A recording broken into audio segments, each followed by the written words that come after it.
Yes guys, welcome back to another video. Welcome to the George Benson Football Channel. We have got a big Sunday news video for you guys. I had a feeling that there was going to be some progression, some divergence away from we're not getting Enzo Fernandez in January. We're going to have to wait till the summer if we're lucky, but it might just be happening, ladies and gentlemen. So in today's news video, make sure you hit the like button if you think we can get this one done. I personally think we can. Malo Gusto has also signed too. And make sure you are subscribed to GBFC. We're on the way to 250,000 subscribers. We're not that far away. 10,000 subscribers away. Let's see how quickly we can get there. But we're going to talk two stories today. I'm going to go into the ins and outs of this Enzo Fernandez new bid that is being reported. But before we do that, we have got the brilliant news that now, not only do we have the here we go, but Malo Gusto is officially a Chelsea player come the summer, but he passed his medicals. He signed a 6.5-year contract, 30 million euros plus add-ons. I actually think it's a 7.5-year contract, according to Fabrizio Romano anyway, but it's good. I always like it when, especially with transfers nowadays, with all of these hijacking narratives and everything, to see the player actually either holding the shirt or in this case wearing the shirt. It removes any kind of problem that we might have of potentially looking like idiots, especially me as a YouTuber, when I say it's done and then all of a sudden, let's say Tottenham come along, hijack the deal, and then I'm clipped up forever. But Malo Gusto has said a few words, and before we talk Enzo, which I know that is what you guys are probably the most excited for right now,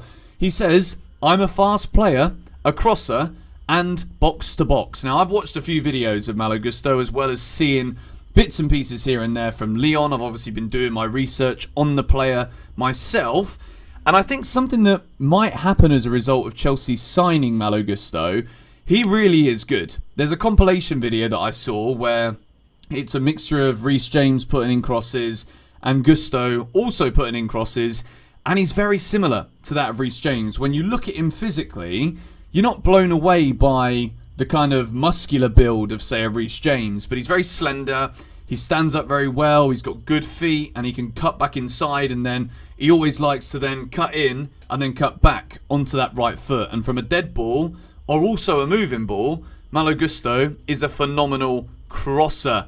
Chelsea's newest, Malo Gusto. I chose Chelsea because it's a very big club, absolutely correct, and I very like the big project, very happy to be here. I also like the city. He's a very man, as we can see, which is great because he likes to, you know, explore the exaggerative points, which sometimes I like to do as well. So he uses the word very quite often.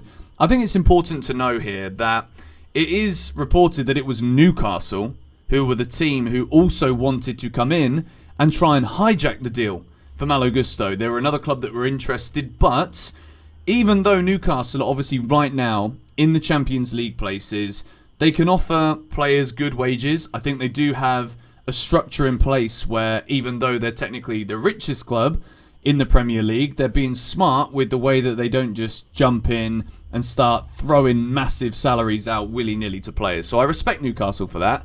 But at the same time, the project at Chelsea is what has made Malo Gusto sign. So whatever we might think about the club's current position, precariously sat in 10th position in the Premier League, looking unlikely to make next season's Champions League, we've signed so many players during this window. And even if the deal that we're about to speak about next for Enzo Fernandez, even if this doesn't happen, can you guys name any other club in the history of the Premier League who have had as good of a January transfer window as Chelsea have had? I think when we look across the board at the kind of players that we've signed, yes, at the moment, there's no confirmed central midfielder, which we desperately needed. But in every other position, we've strengthened. We've got a brand new centre-back who's walked into the first team and immediately gives us 2 clean sheets in his first 2 games. You've got the best under-20 right-back in world football right now, according to many people. Could end up seeing Reece James move into the midfield position. If he really is that good, then maybe we see Reece James move into the midfield. Who knows what the long-term plan is going to be? Because if Gusto is as good as he looks, and as people are saying he's going to be, then we're going to need to find a way to fit both Reece and Gusto in the same team. So, the fact that he's picked Chelsea, I'm absolutely delighted with this. It is what could go down as a bargain. I know 30 million for a player who's 19 years old could make some of you just be like, what the bloody hell is going on here? Why and how have Chelsea done this?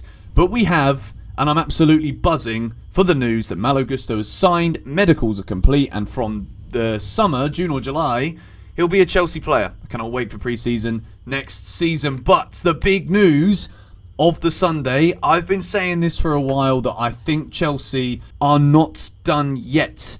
There is still a glimmer of hope that Chelsea will sign our top target, Enzo Fernandez, from Benfica. Simon Phillips has said that Record, the journalism company. I've never actually heard of these guys before. I'm not going to lie to you.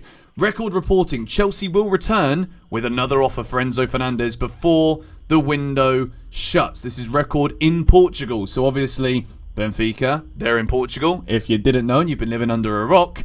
And it's also been reported by CL Merlot.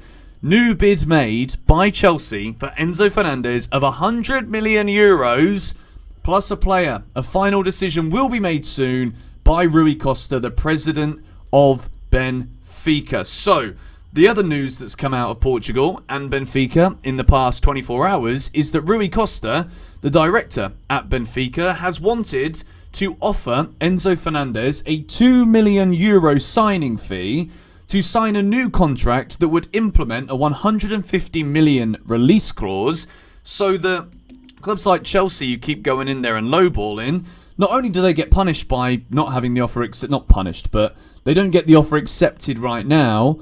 But then if you want to break the bank and sign Enzo Fernandez, it's going to cost you an additional 30 million to then trigger that release clause. Now, it would be crazy to think in a footballing age of player power, maybe Enzo Fernandez signs this new deal and then Chelsea are just like, look at what we've done during this window. We're not finished. We're going to go and offer you 150 million. Chelsea will not do that. We have not offered the 120 million release clause, which is why I'm still confused here at this point, because it wouldn't surprise me whatsoever if Benfica turn around at this 100 million euro plus player deal. We don't know who these players are at this moment in time. That'll probably be the next video on GBFC. So make sure you subscribe and notifications on so that you get to know the information as it comes in. But at the moment, 100 million euros plus a player, that is still not the release clause that Rui Costa has made absolutely categorically clear during this window is the only thing that Benfica will accept. It's also been reported that Chelsea have been in constant conversation with Benfica, despite the resolute nature of the way that they're defending trying to keep the player, but also rejecting the approaches of Chelsea Football Club.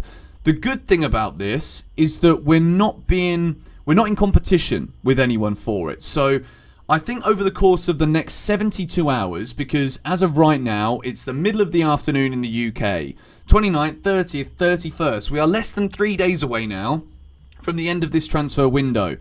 And I think at this moment in time, with Chelsea going in with a new bid, 100 million plus a player, who could the player be?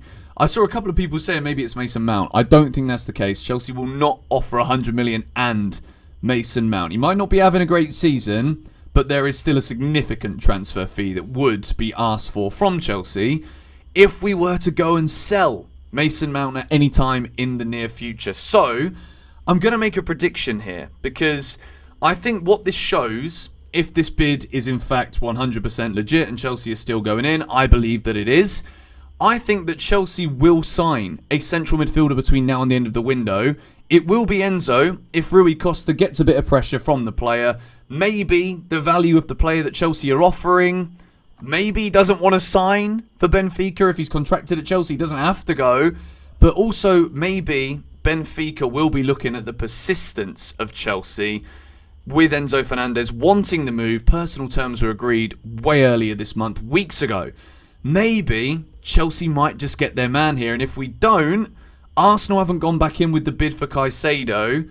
So maybe Chelsea then resort to plan B, a little bit more of a panic, and then we go and make another bid for Moises Caicedo. I really don't hope this happens. I think what we're hearing at the moment is that Chelsea will be negotiating over the coming hours with Benfica for the signing of Enzo Fernandez. And after such an incredible window, In my opinion, this would absolutely 100% be the best till last. Enzo Fernandez is the complete midfielder. He is absolutely everything that Chelsea Football Club needs. And if we are to sign this player, I think we'll be blessed for the next decade with a man who is going to absolutely bring so much energy, so much life, and so much quality in the middle of the park for Chelsea Football Club. The rebuild, I'm seeing a lot of people talking about how nobody thought the rebuild of Chelsea would be done this quick. It's certainly not done yet. Let's not beat around the bush. We've made so many signings. We've spent so much money. Chelsea have spent more than double anyone else in the last 2 transfer windows. But it isn't done. It's not confirmed. But Enzo Fernandez would be such a massive piece of the jigsaw. And then if we get Declan Rice in the summer, that's what we were talking about in the stream yesterday, then I think the rebuild can safely be complete. But anyway, let me know your thoughts on this one. I will be sure to update you guys as soon as I can when there is development on this story. So make sure you're subscribed with bell notifications turned on. Hit the like button if you do enjoy these daily news update videos during the transfer window. Come on, you Blues. #ForEnzo.